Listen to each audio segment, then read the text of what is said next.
Je vais bien sûr vous parler des services publics et essayer de cadrer un peu ce qui va être fait ici, tant au niveau des enquêtes que de ce qui a été dit sur les services publics.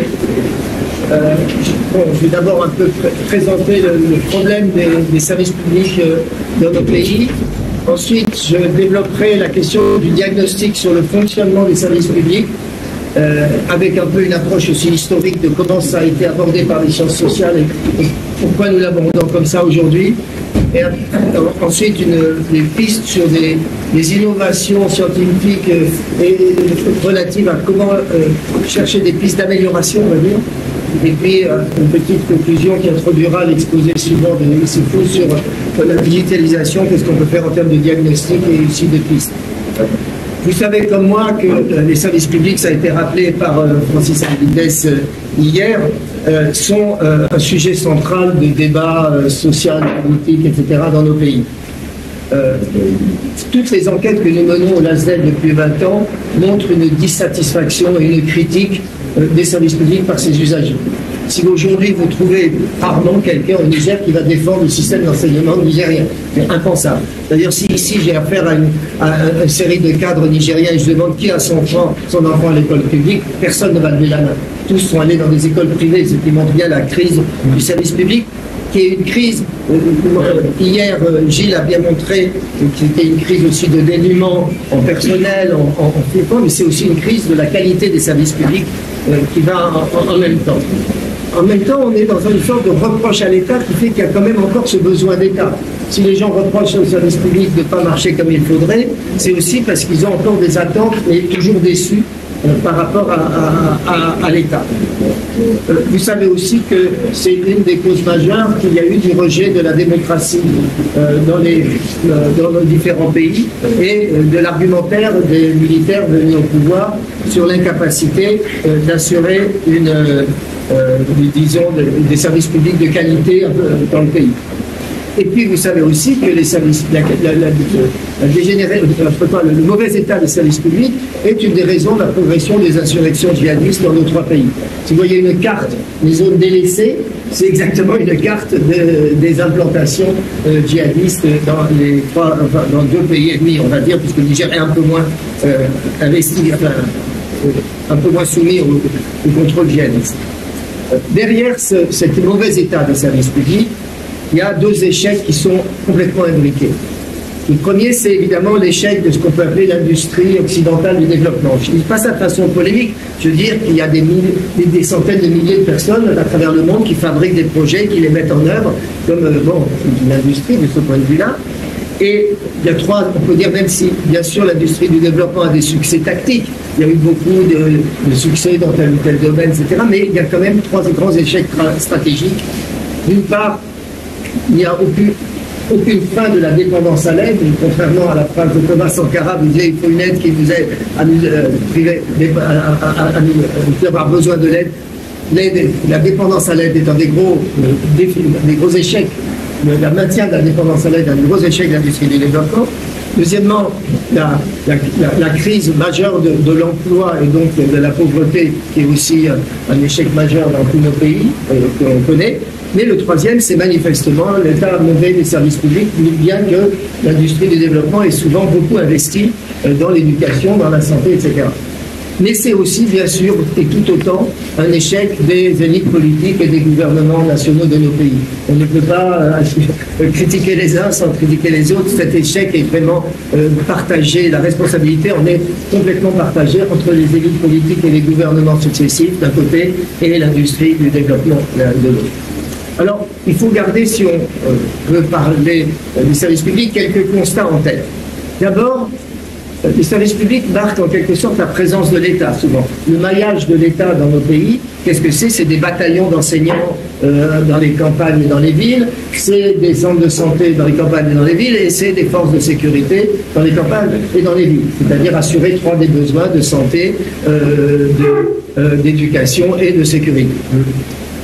Mais cette étaticité, en quelque sorte, on pourrait dire c'est une étaticité variable. Elle n'est pas dispersée de la même façon dans tout le pays. Elle est forte dans les capitales, on le sait, et aux marges, elle est quasiment inexistante.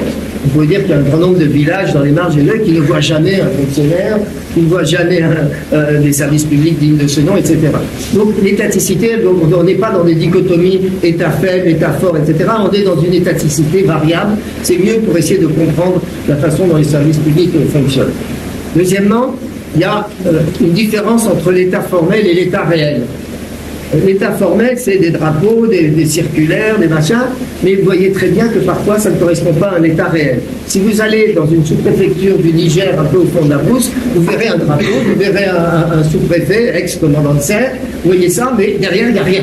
C'est-à-dire qu'il n'y a pas de voiture qui fonctionne, il n'y a pas de service de sécurité qui est capable d'intervenir s'il y a des conflits entre éleveurs, etc. Donc voilà, l'État formel n'est pas l'État réel.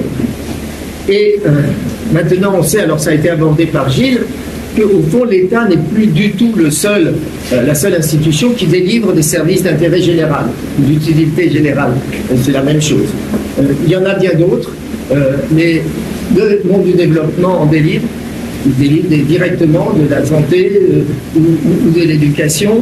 Les associations le font, les communes le font, les secteurs privés le font, les mécènes le font, etc., etc. Et il y a toutes les formes de suppléance dont a parlé Gilles.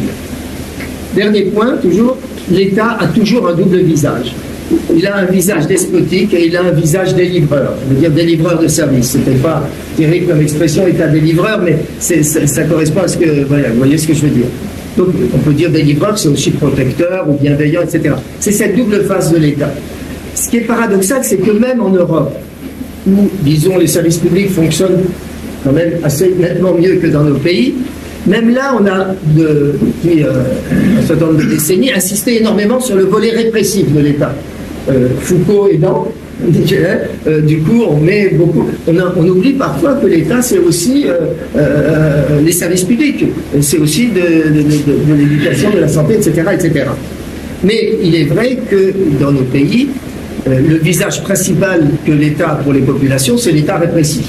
C'est pas l'État délivreur de services. Et ça, c'est évidemment des gros problèmes un des gros problèmes auxquels on est affronté. Alors, il me semble qu'il y a deux questions centrales et auxquelles je vais essayer de répondre brièvement. C'est ces questions centrales pour nos pays, mais aussi pour la recherche en sciences sociales. Le premier, pourquoi et comment cet échec? Pourquoi, maintenant, il y a 50 ans, même après les indépendances, on est avec des services publics de si mauvaise qualité? Donc ça, c'est le rôle que la recherche peut avoir en tant que diagnostic. On a besoin de diagnostic de ce qui se passe réellement dans les services publics pour essayer de comprendre ses limites ou ses échecs. Et deuxièmement, l'autre question évidemment qui est encore plus cruciale, mais qui est liée à la première, comment changer? Est-ce qu'il y a des pistes que l'on peut dessiner, vu que depuis 50 ans, tout ce qui a été essayé n'a pas marché? Est-ce qu'il y a encore des choses qu'on peut tenter ou pas? Voilà. Et donc ça, ce sera le problème des innovations. Je vais en parler tout à l'heure. Alors, la question du diagnostic, c'est-à-dire au fond, quel est le fonctionnement réel des services publics? Toute l'information publique, officielle, etc., dit le fonctionnement formel. Mais je vous ai dit, l'État formel n'est pas l'État réel. Les services publics sur le papier ne sont pas les services publics tels qu'ils fonctionnent pour de vrai, pour chacun de nous, pour chaque citoyen. Alors on peut l'aborder de façon historique, c'est ce qu'a fait Francis Sierre, en remontant à ce qu'était l'État colonial, etc., etc. Mais il est évident que si on veut changer, il faut aussi l'aborder de façon synchronique maintenant. Qu'est-ce qui se passe maintenant exactement?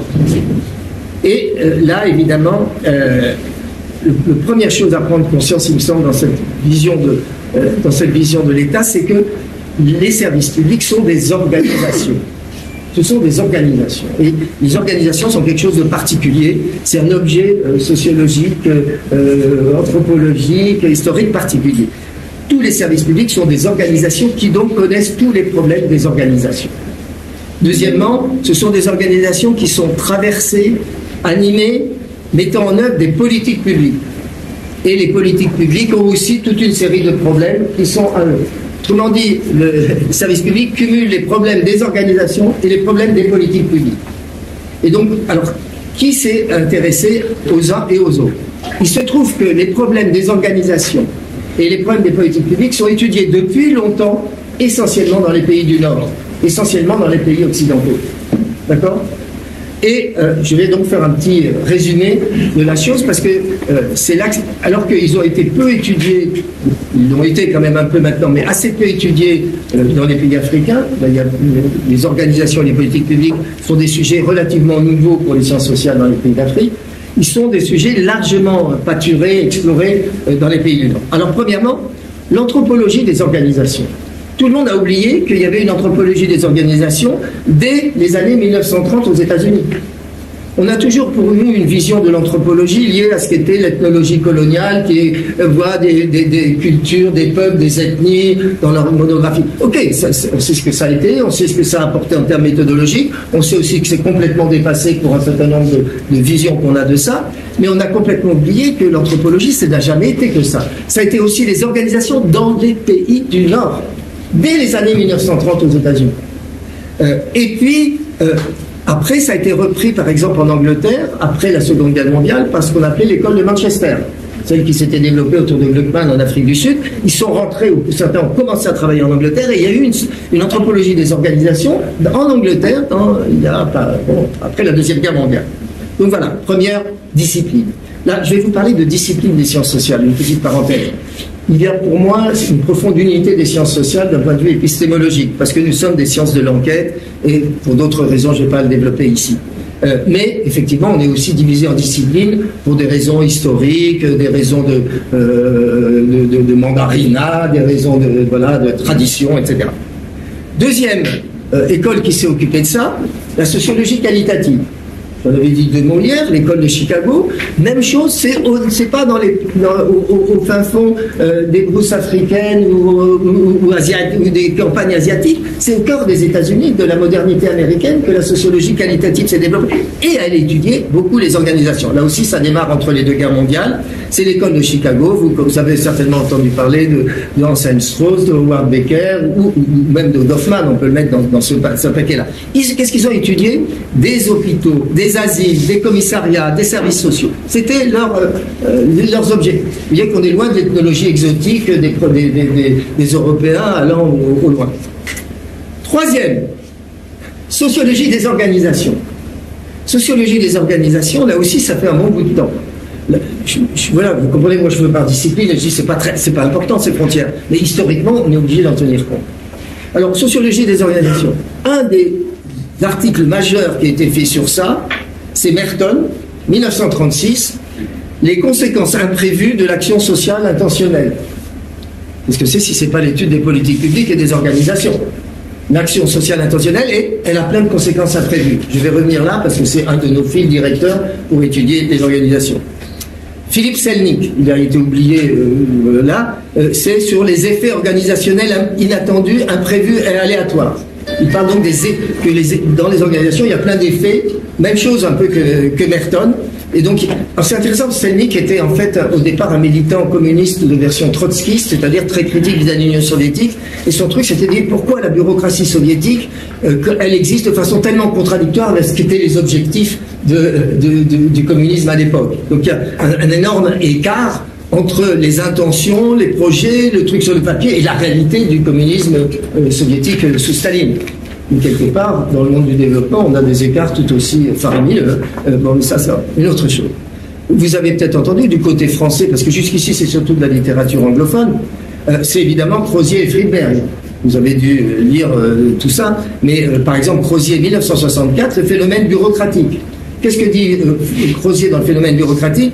C'est lié à un des éléments fondamentaux du phénomène bureaucratique, c'est la production de règles. C'est-à-dire que ça ne nous dépayse pas, nous, ici, production de règles. Et deuxièmement, c'est le contournement des règles. Et après, de nouvelles règles pour répondre au contournement des règles et de nouveaux contournements pour répondre aux nouvelles règles. C'est ce mécanisme que décrit déjà Crozier dans le phénomène bureaucratique.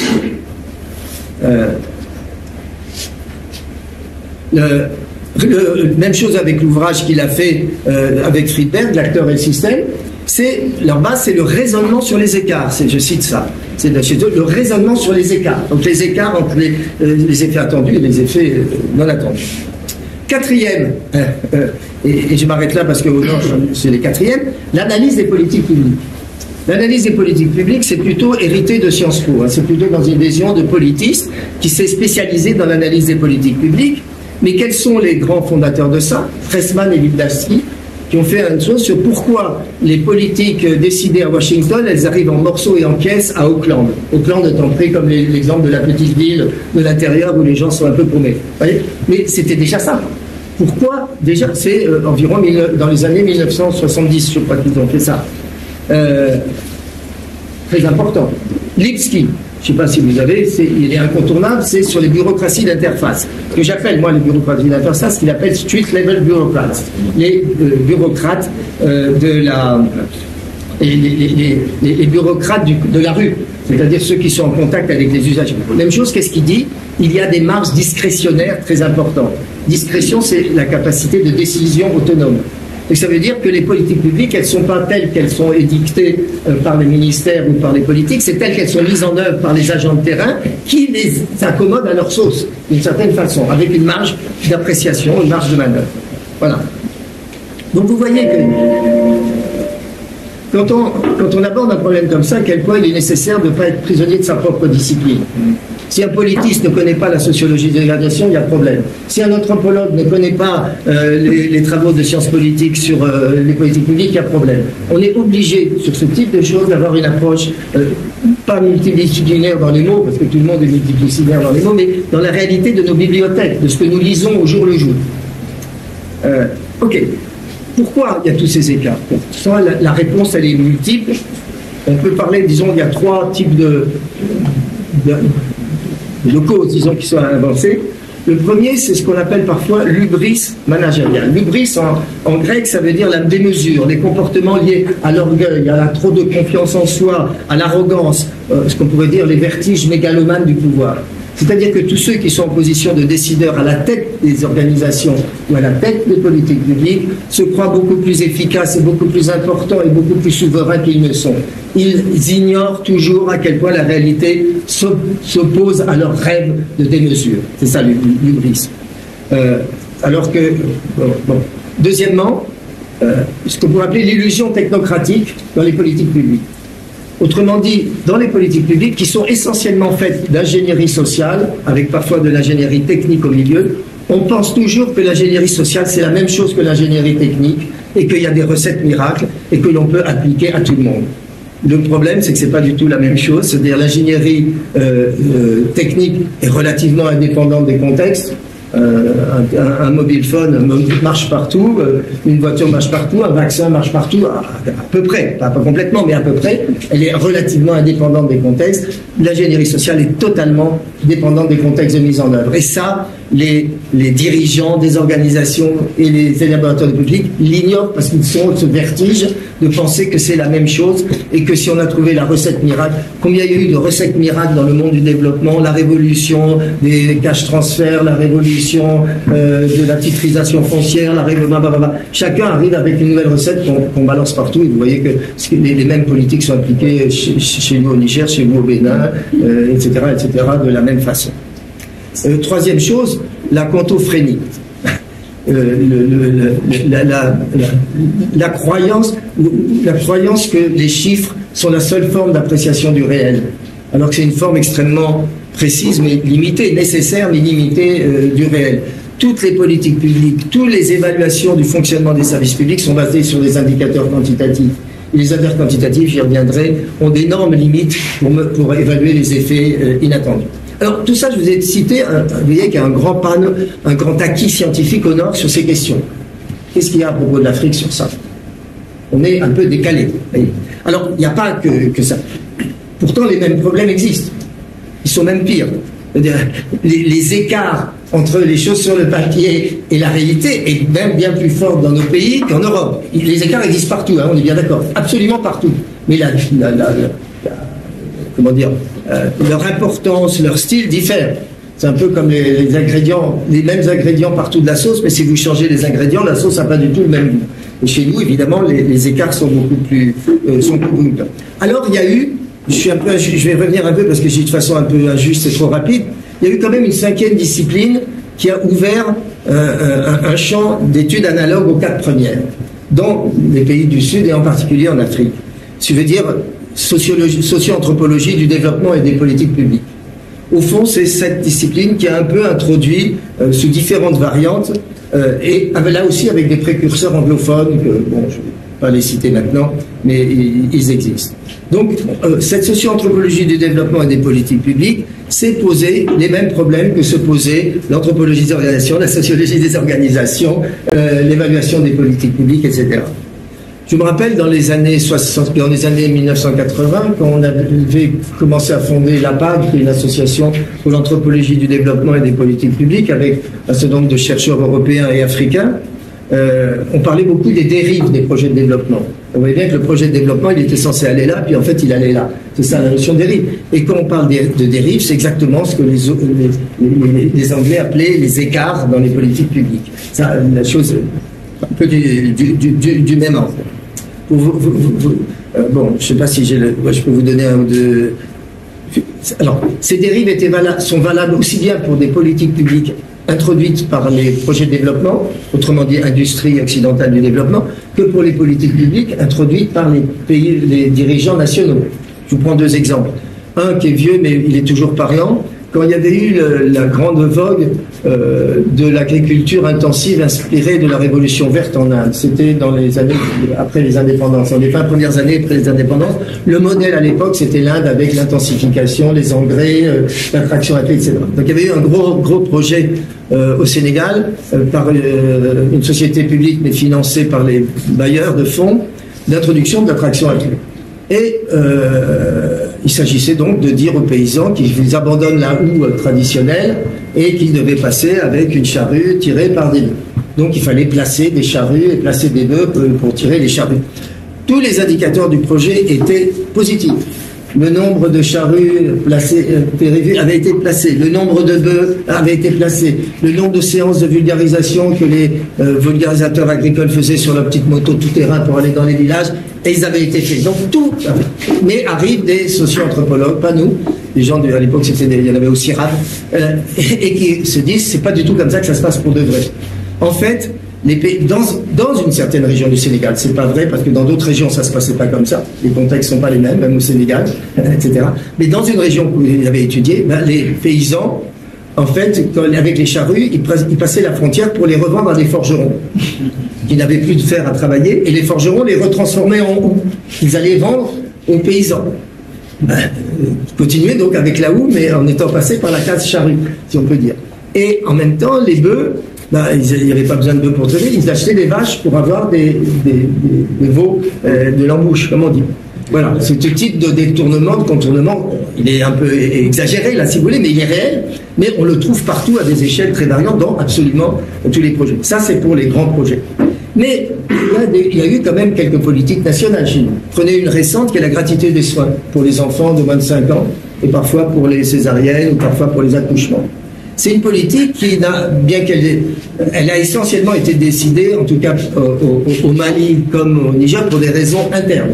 Réélection d'un président sur lequel il pouvait venir à la télévision dire j'ai accordé la gratuité aux femmes. Dans les études qu'on a faites et on y a participé, mais d'autres aussi, on s'est aperçu que cette gratuité annoncée par l'État tournait vite à la catastrophe parce que l'État ne payait pas aux formations sanitaires l'équivalent de ces consultations gratuites et ça mettait les formations sanitaires dans le plus grand danger en déficit.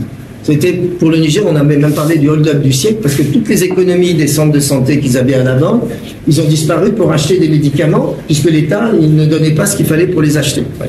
Donc on voit tout à fait ce type de problème que l'on voit régulièrement. Le contraste entre le formel et le réel, c'est la même chose. Prenez un des termes magiques qui a été utilisé par l'industrie du développement, la redevabilité. La redevabilité, la transparence, etc. Sauf que, redevabilité de qui envers qui? Dès que vous creusez, vous n'apercevez pas que ce n'est pas simplement la redevabilité officielle qu'a le subordonné vis-à-vis de son hiérarchie ou qu'a l'agent vis-à-vis de l'usager. Vous apercevez qu'on est dans une situation de multi-redevabilité où celui qui a été nommé parce qu'il a eu un parrain au ministère, il est en fait plus redevable à celui grâce à qui il a été nommé qu'à son supérieur hiérarchique. Le maire est plus redevable aux commerçants qui l'ont favorisé son élection qu'au conseil municipal ou qu'aux usagers. Et on a des situations. Donc, vous voyez comment on peut essayer d'élargir des concepts pour penser à cette multi-redevabilité, pas rester enfermé dans la mono-redevabilité qui est habituelle. Alors, je vous ai cité la PAC parce que ça a joué un certain rôle à travers sa revue, ses colloques. Certains de vous en ont participé. Le LASDEL a participé à cette aventure dès le début. C'est une association qui maintenant va vers la trentaine d'années déjà. Hein. Et bon, elle existe encore, c'est déjà pas mal pour une association. Mais c'est vrai que ça a été une des rares associations où il y avait eu une vraie coproduction entre chercheurs français et chercheurs européens. Honnêtement, il n'y en a pas beaucoup dont on peut dire que c'était, disons, à égalité, on va dire, des deux côtés. Mais elle travaille là-dessus et elle est passée d'ailleurs de l'anthropologie du développement à l'anthropologie des politiques publiques. Parce que c'est la même chose. Qu'est-ce que c'est que les politiques de développement? C'est des politiques publiques, mais élaborées à l'extérieur, financées à l'extérieur, mais appliquées sur place, souvent avec la participation des services publics, évidemment. Donc c'est assez logique qu'on soit passé maintenant à l'étude des politiques publiques. Ça a été la même chose pour la SEL. On a au fond développé une sorte d'approche assez systématique des écarts entre le fonctionnement idéal des bureaucraties et leur fonctionnement réel, entre le fonctionnement prévu des politiques publiques et leur fonctionnement réel. Alors, je ne vais pas, là aussi, que ce soit dans les projets, les publics, on a d'immenses exemples. Si vous regardez sur le site, dont j'espère qu'il va finir ça, il est en maintenance, alors on ne peut pas le consulter en ce moment, c'est le site du LASDEL, on a 137 numéros d'études et de travaux qui reprennent tous des enquêtes qu'on a fait qui, pour beaucoup, sont sur l'analyse des diagnostics de ces écarts. 137 numéros, vous avez de quoi voir, il y en a pas mal de sujets sur ça, ils sont bien sûr en accès libre parce qu'on est fervent convaincus qu'il faut de l'accès libre et pas l'accès payant à la science, etc. etc. Voilà. Là aussi, bon, je vous ai parlé de multi-redevabilité, il y a d'autres concepts qu'on a pu utiliser qui peuvent être utiles pour vous à travers ça, mais vous savez, un concept, il est fait pour être retravaillé, il n'est pas fait pour être appliqué mécaniquement. Et donc, moi je veux dire, tous les concepts que j'emploie, il y en a très peu que j'ai inventés moi-même. Je les prends à quelqu'un d'autre, mais je trouve que ça marche pas bien et je le reformule. C'est un échafaudage, un concept qui permet de rappeler quand l'échafaudage, on peut trouver, on peut changer. Donc voilà, quand je vous dis ça, c'est pas pour dire qu'il faut parler absolument de multi-redevabilité, sinon vous n'êtes pas bon. Il y a celui d'empilement qui est aussi intéressant sur les politiques publiques, c'est-à-dire que quand une politique publique arrive chez nous, elle est censée se mettre à la place de ce qui existe. Sauf qu'elle ne se met pas à la place, elle se superpose plus ou moins bien à ce qui existe. Et qu'on a regardé l'éducation. Dans le domaine de l'éducation, le nombre de réformes pédagogiques qu'il y a eu depuis 20 ans, c'est hallucinant, mais on continue à avoir des instituteurs qui sont sur Mamadou et Bineta avec l'apprentissage de la lecture par la syllabe, d'autres qui sont à d'autres révolutions pédagogiques multiples, etc. Mais tout ça s'empile et coexiste.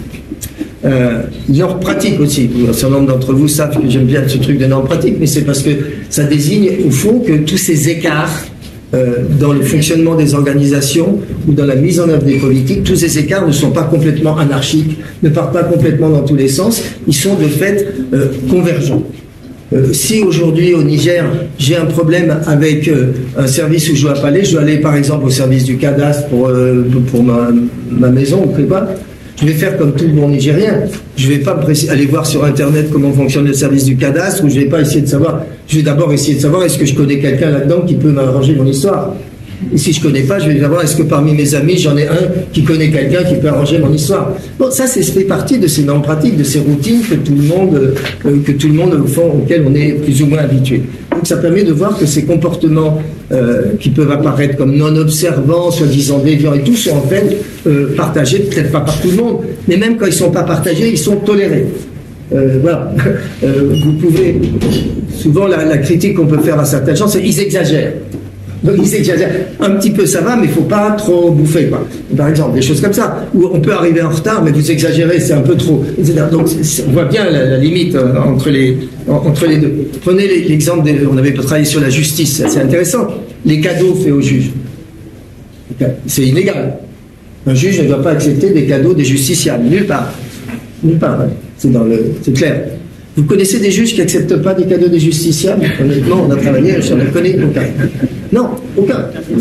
Aucun. Je vais même vous dire, j'étais dans un jury de thèse d'un ancien procureur de Centrafrique. Et dans sa tête, c'était très courageux. Bon, c'était courageux, mais aussi parce qu'il avait quitté la Centrafrique et qu'il était dans les organisations internationales avec président ça. Cette fois. On a fait les études sur la corruption il y a déjà 20 ans. D'ailleurs, mon drame, moi, quand je vois ces études sur la corruption, c'est quand je les regarde, j'ai l'impression que ça a été fait il y a 6 mois. C'est un peu embêtant quand même. Mais quand on a fait ces études, donc, on faisait une restitution dans les 3 pays, Niger, Bénin, Sénégal. Donc il y avait la restitution à Cotonou. Il y avait, bon, les militants d'ONG, des cadres différents, et il y avait bien sûr des gens, Nassirou Bako avait travaillé en particulier sur le port de Cotonou. Et un haut lieu de corruption, on avait calculé, il faut 25 points où vous devez donner quelque chose pour sortir votre voiture. Non. Et alors, il y avait le directeur du port de Cotonou qui était là. Et au bout d'un moment, il prend la parole et dit, mais vous arrêtez avec vos histoires, corruption, vous mettez n'importe quoi là-dedans. Tenez-moi, par exemple. Hier, j'ai travaillé pour un gros importateur libanais. Bon, j'ai bien fait mon travail, il a été content, il m'a donné 1 million, mais ça, c'est normal. Donc, vous voyez, c'est un peu, vous voyez, comme les choses sont plus complexes qu'on ne croit parfois, parce que pour lui, il était sûr d'être dans la bonne voie. C'est normal, j'ai bien travaillé, donc voilà. Donc, vous voyez, c'est des normes pratiques, ça. D'où l'intérêt de voir que ces écarts régulés, ils arrivent un petit peu partout. C'est aussi les normes sociales. Par exemple, on est actuellement une équipe au Niger qui travaille sur les problèmes de planification familiale et de santé sexuelle des adolescents, pas au Niger, au Bénin aussi, excuse-moi, Emmanuel qui en est un des coordinateurs, donc je me permets sous ton contrôle. Et là, le gros problème aujourd'hui de la planification familiale, c'est bien sûr qu'il y a des normes sociales qui s'opposent à la contraception, surtout délivrées aux adolescents. On fait comme si les adolescents n'avaient pas de rapport sexuel. Tout le monde sait qu'ils en ont, mais tout le monde fait comme s'ils n'en avaient pas et qu'il fallait surtout pas qu'il y en ait. Vous voyez ? Donc ça, c'est un des gros problèmes. C'est mal vu de parler sexualité, c'est mal vu, etc., etc. Mais ceci étant, c'est aussi intériorisé par des agents de santé. Autrement dit, les normes sociales deviennent pour les agents de santé des normes pratiques. Par exemple, beaucoup d'agents de santé ne vont pas accepter, n'accepteront de donner de l'APF à une femme que si elle amène la carte d'identité du mari ou le mari lui-même. Et c'est absolument pas du tout dans les textes. Mais ça devient pour un certain nombre ou ne pas donner, il n'est surtout pas question de donner de l'APF à une adolescente qui viendrait. Donc vous voyez, ces normes sociales deviennent des normes pratiques chez les personnels de santé qui sont des obstacles internes à, disons, la gestion de la fécondité par les adolescents. Voilà. Ok. Alors, je crois que je dois intervenir un autre jour sur les méthodes, non ? Oui. Alors, je ne vais pas parler parce que je ferai la prochaine fois sur pour quel type de méthode il faut pour essayer de faire ces diagnostics. Bon, j'ai pas mal parlé de ça dans le livre La revanche des contextes, pour ceux qui veulent aller un peu plus loin. Mais je veux dire simplement, quand j'ai cité l'exemple de l'APAD et du LASDEL, je suis injuste pour les autres, parce qu'on n'est pas les seuls. Évidemment qu'il y en a eu d'autres. Bon, il y en a qui ont fait la même chose que nous, avec dans d'autres... Merde, tu peux m'enlever. C'est mon fils qui m'a fait.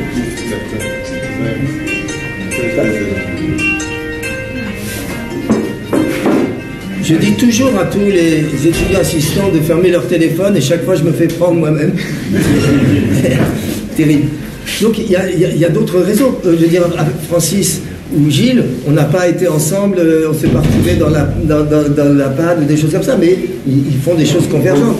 Dans d'autres pays aussi, je pense par exemple à David Moss dans l'anthropologie du développement, c'est plutôt dans l'Inde, etc. Donc quand je vous dis des exemples de la PAD du LASDEL, c'est parce que moi je les connais mieux, évidemment, j'étais dedans, mais il y en a d'autres, heureusement. Alors voilà, ce problème du diagnostic, il est central. Comment vous voulez réformer les services publics si vous ne partez pas de la réalité? C'est invraisemblable. Mais le problème, c'est qu'effectivement, pour les décideurs, que ce soit la majorité des bailleurs de fonds, sauf bien sûr le Grand-Duché du Luxembourg, ou que ce soit pour les ministres et élaborateurs des politiques publiques, faire des diagnostics, c'est dire des choses qu'ils ne veulent pas qu'on dise. C'est, comme on rappelle un médecin qui disait, oui, nous, ce qu'on cache sous le tapis, vous le montrez à tout le monde. Oui, c'est un peu ça. Mais c'est pas pour le plaisir, dans ce qu'on le fait, c'est pas pour le plaisir de montrer à tout le monde ou pour cela, c'est parce qu'on ne peut pas, comment vous voulez soigner quelqu'un sans partir du diagnostic de ce qu'il a. Donc voilà. Et il y a un certain aveuglement, aussi chez les décideurs, qu'ils soient nationaux ou internationaux, pour parler des problèmes. Tout doit être un monde de success story.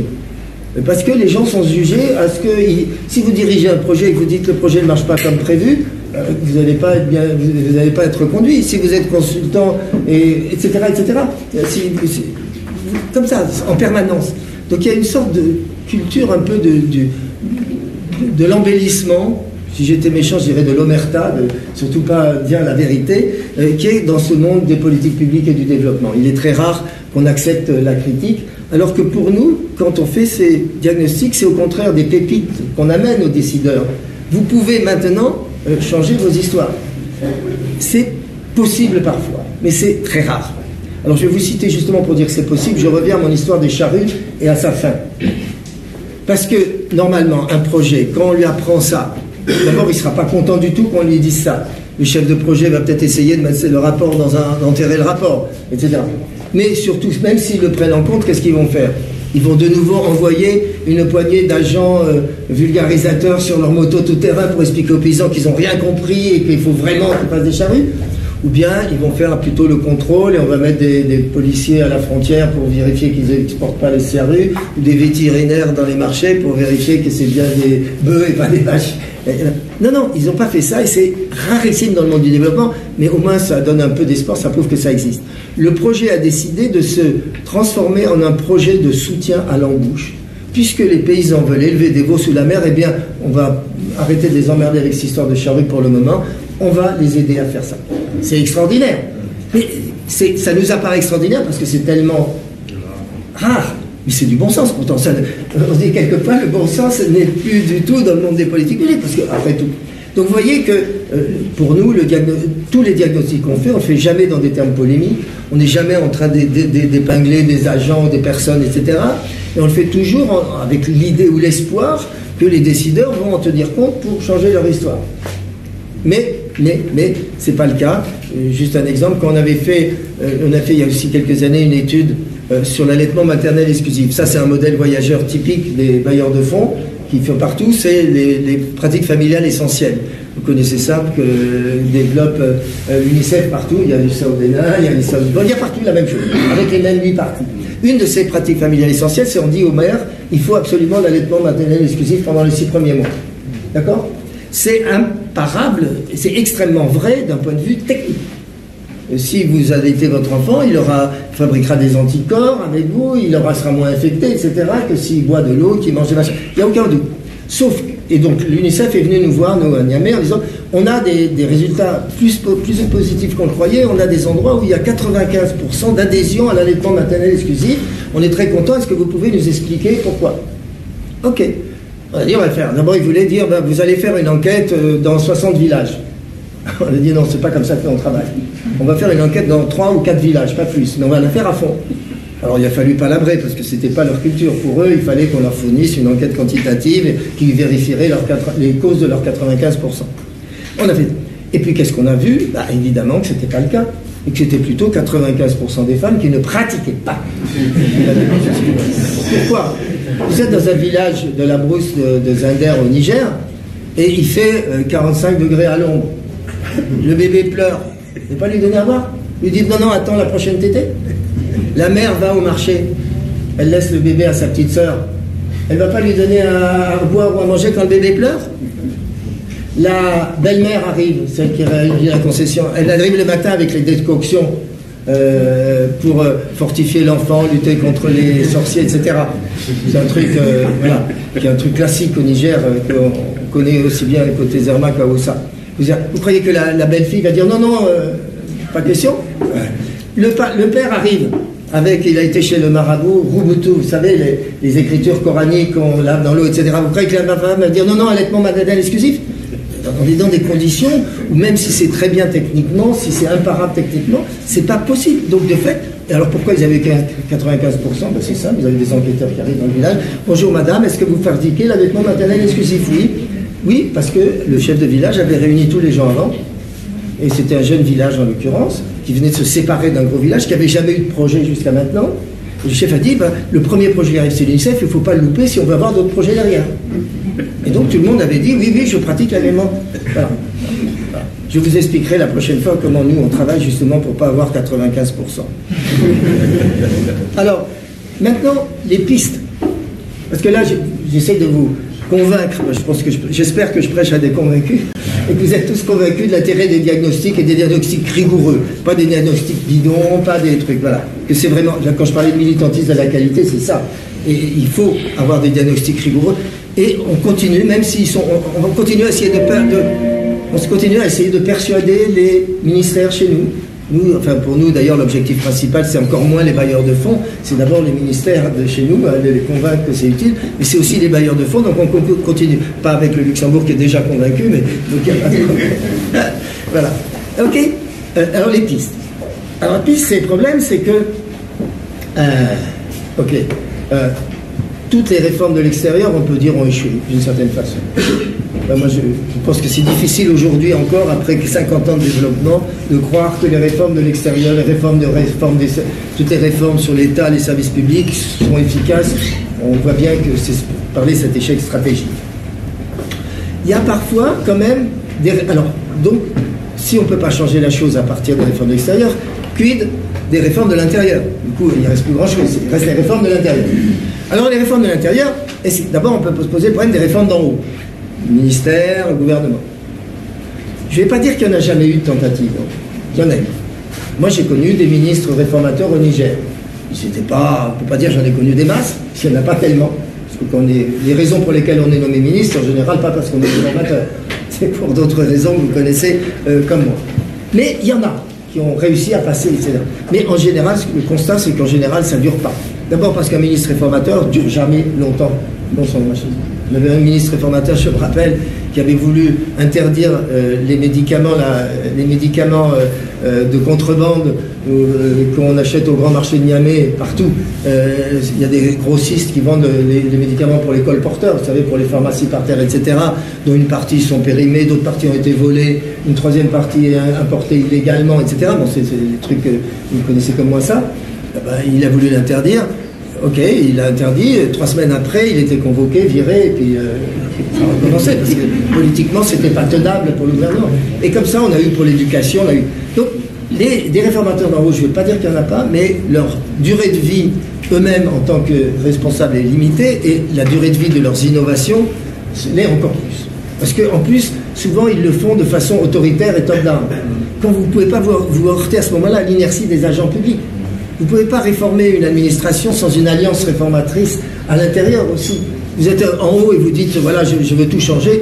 Dans ce cas-là, ça marche pas. Donc, on élimine pour le moment, en espérant peut-être que ça viendra, les réformes d'en haut.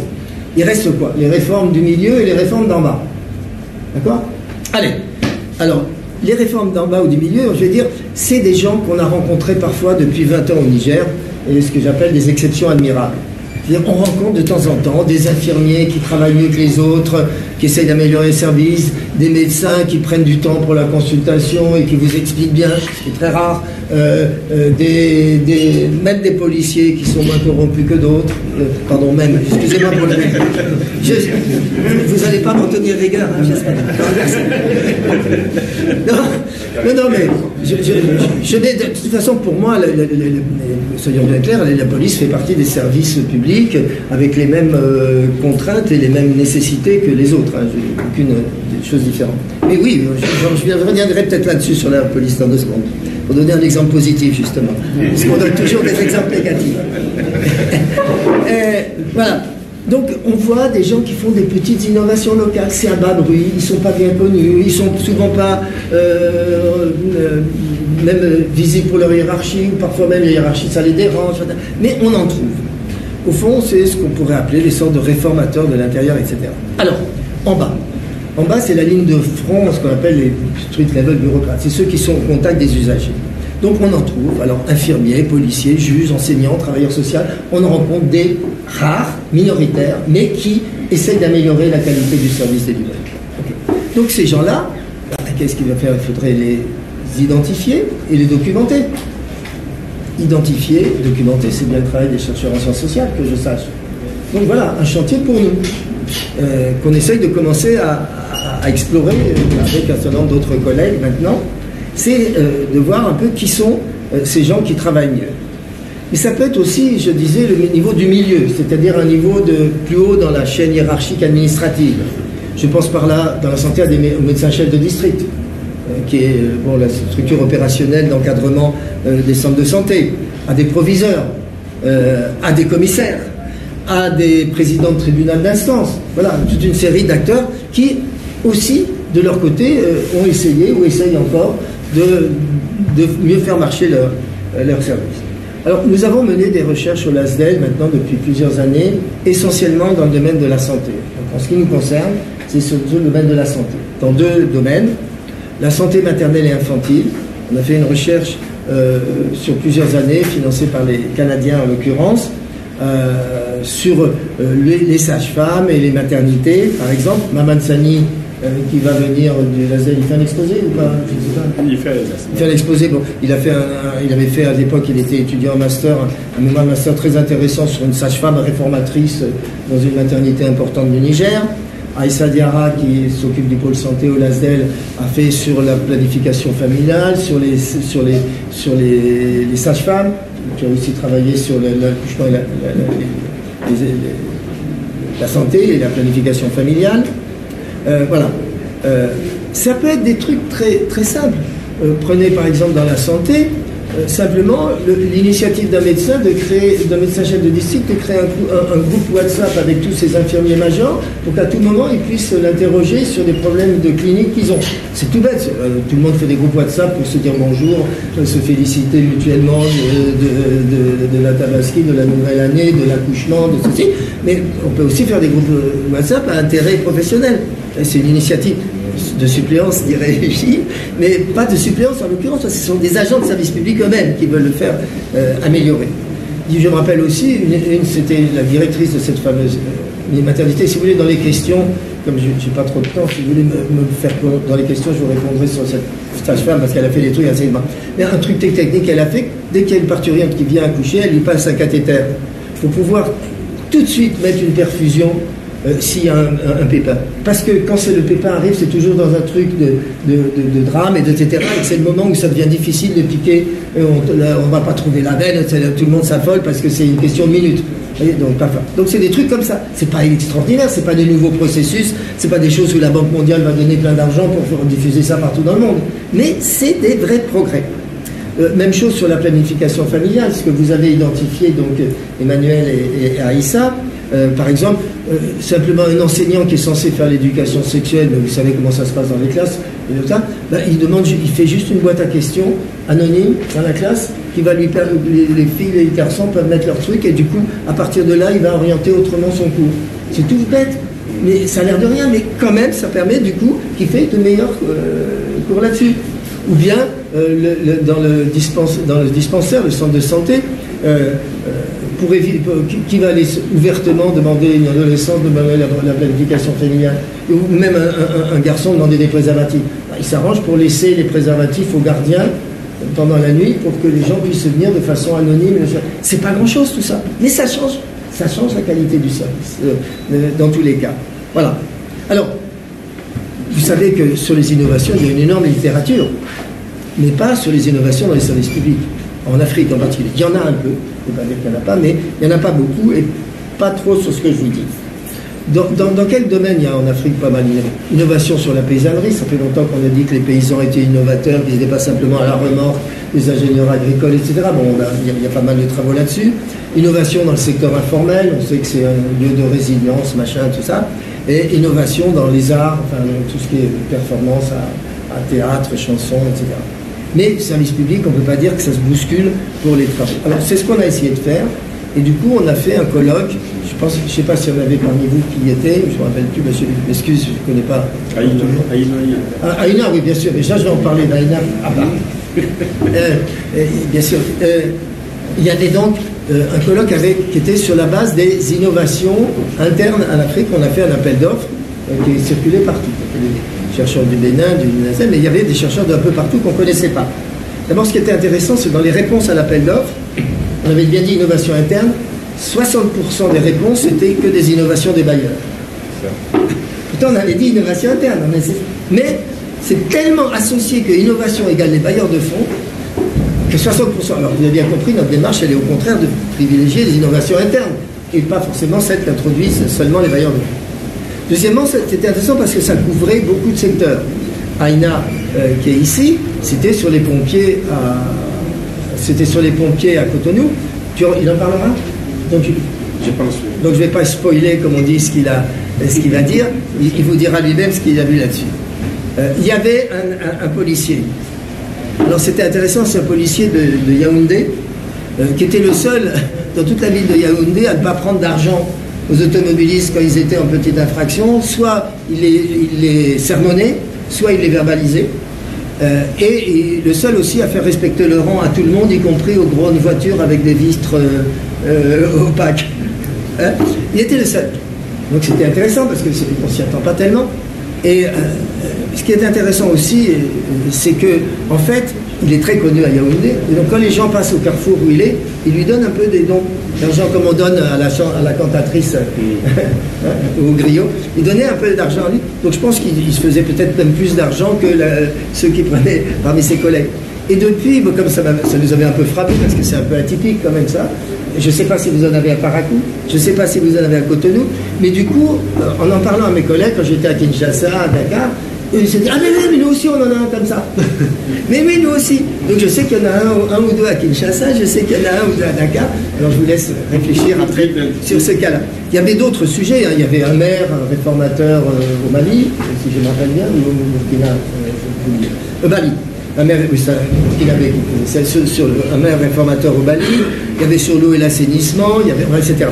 Donc vous voyez, on est au bout maintenant de constituer un réseau. On a déjà constitué un réseau, donc ceux parmi vous qui s'intéressent peuvent tout de suite donner leur... vous verrez Maman Sani est là, quand il va venir, c'est le chercheur du Niger qui est responsable de ce réseau, donc vous passez par Adamou ou par lui, vous mettez votre truc, vous recevrez les informations sur ce réseau de chercheurs qui travaillent sur les innovations internes au service public. Parce que bon, on n'est pas très nombreux, mais on voudrait que ça grandisse et que ça va. Alors, comment on appelle ces différentes pistes? Je vous ai dit, c'est innovateur, réformateur. Voilà, je vous dis, je suis un parcours au pas de course sur les termes. On parle parfois d'experts contextuels.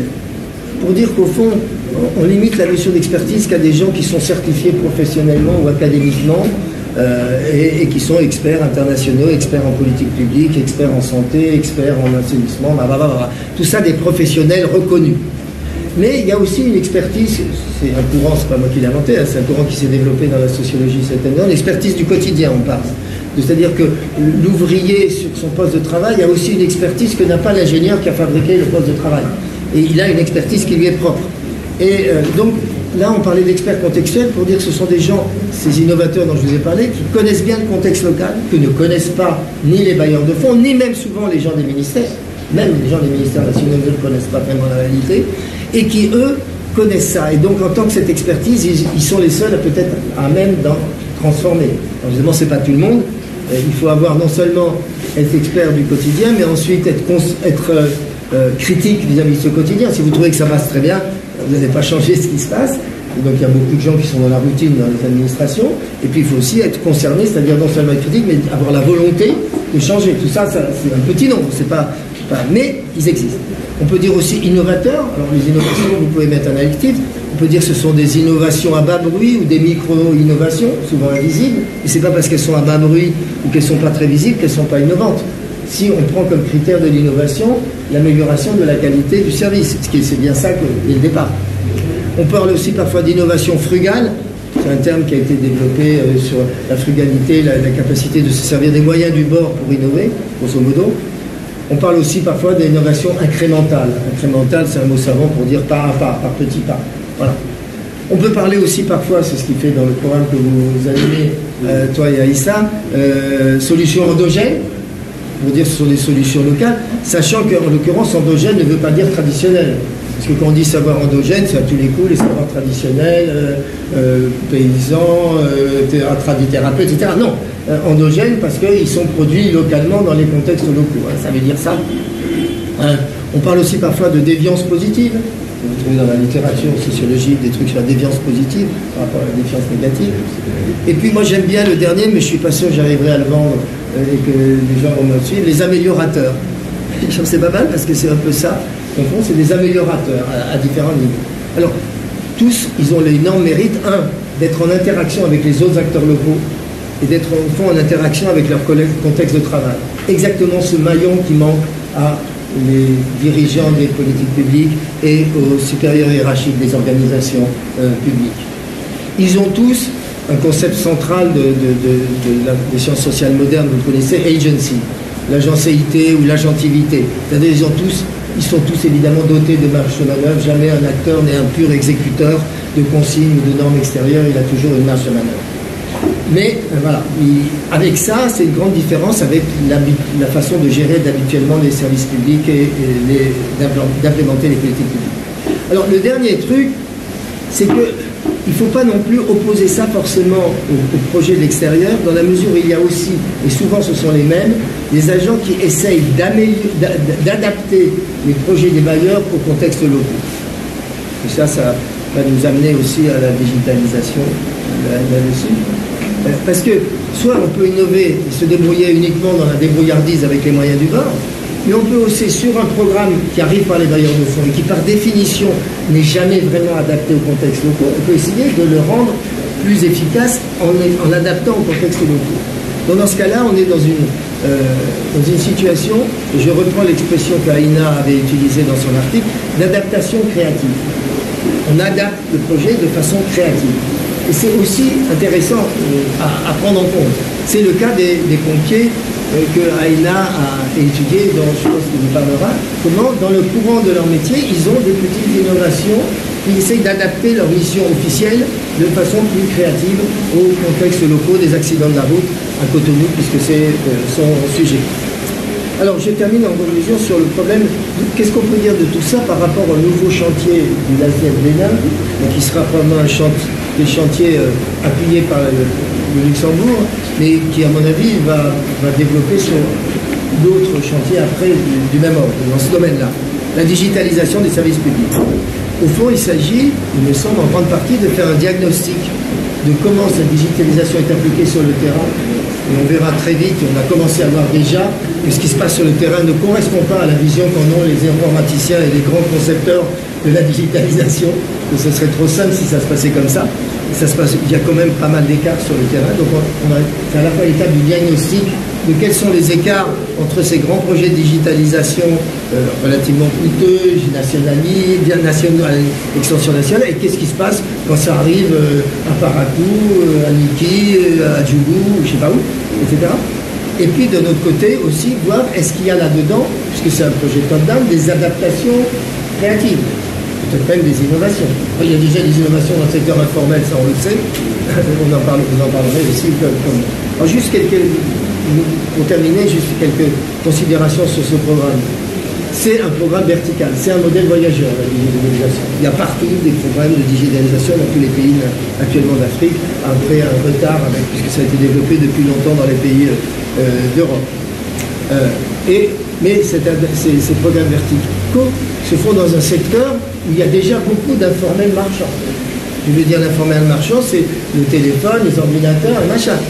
C'est couvert par des opérateurs, souvent du business, de bricolage divers. On sait que c'est un des rares pays, nos pays sont des rares pays où on peut réparer un ordinateur, qu'ailleurs on change automatiquement, et c'était la même chose pour les portables. Donc c'est une particularité quand même. Il y a déjà du numérique, mais qui est tenu beaucoup par du secteur informel ou commerçant. Deuxièmement, le problème central, il me semble souvent, qui est posé là-dedans, c'est l'accès. Il faut mais l'accès, alors on pense à une couverture digitale comme on pense à la couverture du portable. Mais c'est une vision très technique de la chose.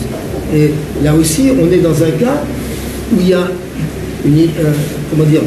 de l'ingénierie technique, la digitalisation, qui est enchâssée dans de l'ingénierie sociale. Jamais l'ingénierie technique n'est introduite telle qu'elle directement. Elle est toujours dans un projet où il y a de l'ingénierie sociale, de la vulgarisation, des règles, des normes d'accès. Prenez les journées nationales de vaccination. Il y a de l'ingénierie technique, c'est le vaccin, les vaccins marchent, mais l'ingénierie sociale, c'est de penser à des journées nationales de vaccination où les gens sont des primes pour aller vacciner un tour de bras dans le pays, où il n'y a plus personne le jour où vous êtes malade, où on va faire des multivaccinations pour gagner plus d'argent, etc., etc. Tout ça, c'est de l'ingénierie sociale. Donc, dans le cas de la numérisation, il y a de l'ingénierie technique qui est au centre, mais elle est enveloppée dans beaucoup d'ingénierie sociale, très dépendante des contextes. On reconnaît aussi qu'il y a bien sûr de l'analphabétisme digital. C'est une évidence dans notre pays, très grand. Mais le fait que c'est reconnu, à mon avis, tout de suite on se rend compte que c'est pas pris au sérieux dans la réalité. C'est-à-dire, oui, il faut ça, on va faire des pauvres, vous aider, là, vous êtes le vrai pauvre parmi les pauvres. Ce qui est une caractéristique de la pauvreté chez nous. C'est pas forcément simplement le niveau de vie, c'est le capital social. Le vrai pauvre, c'est celui qui n'a aucun recours et secours familial ou de proximité, etc. On le présente comme une solution aux fraudes, souvent. C'est un des arguments de vente, que la digitalisation va éviter les fraudes. Là, il y a un problème. Enfin, problème. C'est un problème intéressant à voir. Parce qu'en général, tout moyen d'empêcher les fraudes suscite d'autres façons de faire les fraudes. Donc, à voir aussi, est-ce que vraiment ça subit les fraudes ou ça les déplace? En question, ça peut faire les deux à la fois. En tout cas, vous voyez, c'est quelque chose qui ne va pas de soi. Alors que pour le modèle voyageur, ben, là, je vais supprimer les fraudes, surtout ici, avec la politique actuelle. On va supprimer les fraudes, c'est formidable. Ah non, ça marche pas si bien. Problème aussi chez nous des street level bureaucrates, c'est-à-dire de ce qu'étaient les agents des différents services publics, l'état civil, la santé, les enseignants, le primaire, etc. Dans les pays du Nord, partout où il y a eu la digitalisation, il y a eu hostilité des street level bureaucrates, souvent. Donc c'est un truc intéressant. Il y a eu souvent une évolution de ces métiers en Europe. Hein. On disait que les street level bureaucrates, ils étaient devenus des screen level bureaucrates. C'est-à-dire, screen, c'est l'écran. Ils sont partis de fonctionnaires de la rue à fonctionnaires de l'écran. C'est un peu dire. Mais souvent, ils n'étaient pas très contents de cette histoire. Donc, qu'est-ce qu'il en est chez nous? Le problème aussi des relations entre agents et usagers, qui est quand même assez particulier dans notre pays. Puisque les relations, elles sont à double tranchant. Les relations entre services de l'État et usagers sont parfois extrêmement difficiles. C'est tout ce qu'on appelle le mauvais accueil, les raquettes, etc., etc. Mais en même temps, la personnalisation des relations avec les machins est la seule solution qui est trouvée à ça. Et donc, il faut toujours se trouver justement un interlocuteur, un ami, un parent, ami et connaissance dans les services publics pour s'en tirer. Donc, cette ambivalence de la relation entre l'agent de l'État et l'usager, qu'est-ce que ça devient avec la digitalisation? Est-ce que ça modifie le mauvais accueil et que devient la personnalisation qui disparaît en même temps? Alors, on a un peu l'idée, je vois bien derrière les concepteurs, c'est de dire la digitalisation va supprimer les problèmes de mauvais accueil, de raquettes, machin, mais en même temps, ça va aussi supprimer la personnalisation des relations qui était la solution vis-à-vis du mauvais. Voilà. Donc vous voyez, ce type de problème qu'on peut comme ça inventorier. Et le dernier point, je vais dire là-dessus, puis je termine, c'est que dans les pays du Nord, ça a souvent été vu en termes de transformation des métiers. Et donc ça, c'est un des points aussi. Est-ce qu'il y a des nouveaux métiers qui émergent, des nouveaux médiateurs, des médiateurs digitaux? Est-ce que c'est un nouveau métier ou c'est la reconversion d'un secteur informel du téléphone et de la photocopie, comme on voit un peu qui s'est développé, mais ça peut être aussi un nouveau métier qui est formé par des écoles, donc, etc. Et aussi la transformation, bien sûr, mais ça c'est ce que je viens de dire, des street level bureaucrates, la transformation des agents de santé à ça. Voilà, dernier point, c'est quand même, il y a au fond, j'ai l'impression que, oui, le problème de ce qu'on peut appeler la discrétion, digital discretion. La discrétion, c'est le pouvoir discrétionnaire, d'accord? Il faut bien se mettre d'accord sur le terme. Discrétion, ça n'a rien à voir avec d'être discret. C'est le pouvoir décisionnaire. Voilà, le pouvoir de la marge de manœuvre qu'a un agent dans l'exercice de son travail pour prendre des décisions. J'accepte, je n'accepte pas que celui-ci est un réfugié légal ou pas légal. Là, c'est eux qui le font, des choses comme ça, par exemple sur les accueils aux migrants en Europe. Alors, en fait, il y a 3 niveaux probablement qui est DG. Soit la digitalisation est simplement un appui informationnel aux agents de santé, aux agents de l'État. Autrement dit, les agents de l'État, pour décider, avec la digitalisation, ont plus de ressources pour décider, mais c'est tout. C'est quand même eux qui décident comme avant, mais avec plus d'informations que leur donne la digitalisation. Deuxièmement, ça va leur proposer des choix limités entre lesquels ils vont choisir quand même. Donc leur pouvoir discrétionnaire se réduit beaucoup, mais l'ordinateur va leur dire c'est ou ça ou ça. Donc c'est un peu différent déjà. Et la troisième, c'est ce qu'on dit, c'est la digitalisation qui décide. C'est donc le pouvoir discrétionnaire est passé à la machine. Il est passé là, c'est la machine, on lui met tous les trucs et il va décider si un tel est pris, s'il n'est pas pris, etc., etc. Donc voilà. Après, il faudrait aussi voir les domaines, parce qu'il y a des domaines où probablement la digitalisation est beaucoup plus limitée et peut-être plus dans les relations entre agents de l'État eux-mêmes, comme la santé, la veille sanitaire, les références contre références. Et il y a d'autres domaines où c'est beaucoup plus facile. Gérer les bourses étudiantes, les déclarations fiscales, le droit d'asile, les cartes d'identité. Bon, ça peut probablement se digitaliser intégralement. Donc il faut voir suivant les domaines. On n'a pas du tout, la même chose. Bon, ben voilà, je pense que là j'ai passé après la parole à Issifou qui va continuer, c'est ça, sur la digitalisation. Merci.